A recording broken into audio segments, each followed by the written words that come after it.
Let's take a look at how to select by color in Photoshop. So you can select by color pretty easily. What you need to do is go up to the Select drop-down at the top of your screen, and we're going to go to Color Range.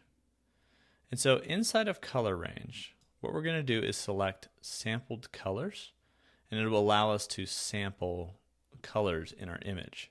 Now you can also select one of these others, so like you could select the highlights, midtones, shadows. You can look for skin tones, and then you can also just select by any of these colors here. So like your primary colors, reds, greens, blues, yellows, etc. But you can also just sample different colors in your image. So that's the quickest way, I think, and the easiest way to select by color. So maybe I want to select all the red balloons. I can click on the color of one of the red balloons, and I can see in here where it's going to select all of the different color. And then what I can do is adjust the fuzziness or the tolerance of the selection. So this doesn't look like it selected the entire red balloon. It's allowing some of it to be unselected. So I could decrease or increase the fuzziness to get the right selection that I need. And so if I increase it all the way, then I'll select most of that red balloon, and I can maybe tweak colors to it or add that to a mask or something like that. I can also add colors to this selection. And so if we reduce the fuzziness, we could click the plus icon on the eyedropper, and we could click an area that maybe isn't being selected. So like right in here, for instance, I can add that color in to this red balloon selection. And so that did a little bit better than just increasing the fuzziness. And so you can do a little bit of both to get the right selection for what you need.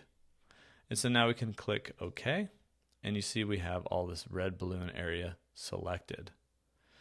And so what we could do with that, I mean, there's a bazillion things you can do with that selection, right? But maybe we wanted to add an adjustment layer of hue and saturation that has a mask, and once we click that adjustment, it adds that mask in. And by the way, to quickly get that selection back, just hold Command or Control on Windows and click on any mask that you see, and it will create that same selection of the mask.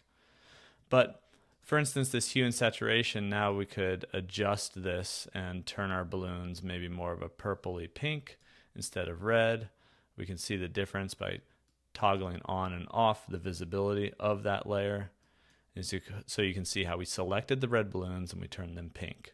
We can do the same thing, for instance, if I click back on this photo, I could go to Select, Color Range, and I could select maybe yellow.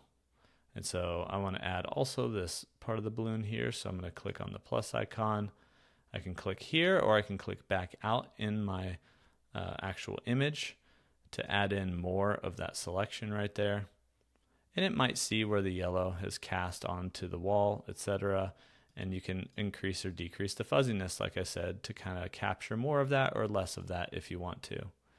You can also try localized color clusters, so that'll try to maybe more localize the actual selection, and then you can adjust the range of that, and once again the fuzziness of that as well, or turn it off. And so now it seems like we've got the red or the yellow balloons pretty well selected. I could always tweak this more. Click OK, and I could do the same thing here. I could add another adjustment layer, hue and saturation, so it's masking just the yellow balloons. And I could change the hue and maybe turn the yellow balloons a little bit more green. And you can see that with this selection, I probably needed to also capture a little bit more of this yellow balloon down here to really make it a full selection, including some of the yellow cast over here. But we didn't spend too much time changing that. Now hue and saturation, if I drag these down, actually has saturation, it has lightness, so you can adjust the lightness of the balloon. So maybe it's a much brighter balloon with a lot more saturation in there, and then you can adjust the hue from there to kind of remove some of the artifacts that you see. But there you go. Real quickly, we can hide these two layers. I changed the red balloons to be kind of pinkish and the yellow balloons to be green just by quickly selecting by color in Photoshop.